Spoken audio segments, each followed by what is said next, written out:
Hello friends, பச்சை மாங்காய் சம்மந்தி தான் பார்க்க போகிறோங்க. சம்மந்தி யாரோட சம்மந்தின்னு கேட்காதீங்க. இது ஒரு கேரளா ரெசிபி. பச்சை மாங்காய் சம்மந்தி. சம்மந்தினா தொகையல். மாங்காயை வச்சு செய்யக்கூடிய ஒரு தொகையல் தான் பார்க்க போகிறோம். இதுக்கு ஹீரோவே மாங்காய் தான். பச்சை மாங்காய்.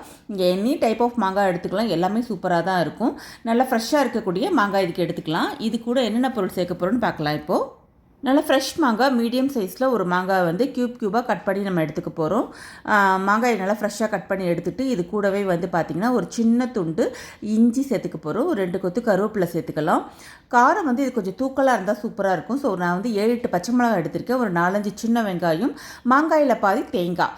ஸோ நல்லா ஃப்ரெஷ்ஷாக தேங்காயும் எடுத்துக்கோங்க. எல்லாமே ஃப்ரெஷ்ஷாக இருக்கட்டும், அப்போ தான் டேஸ்ட்டாக இருக்கும். எல்லாத்தையும் அப்படியே கட் பண்ணி சேர்த்து அரைக்க வேண்டியதாங்க. ஸோ இதில் நம்ம பெருசாக வதக்கிற வேலையெல்லாம் எதுவுமே கிடையாது. ஸோ எல்லா பொருட்களையுமே ஃப்ரெஷ்ஷாக அரைங்க. செம்ம டேஸ்ட்டாக இருக்கும். வேறு லெவலில் இருந்துச்சு இது உண்மையாலே. இந்த தொகையில் அரைக்கும் போது நீங்கள் வந்து கல் உப்பு சேர்த்து அரைச்சிக்கோங்க.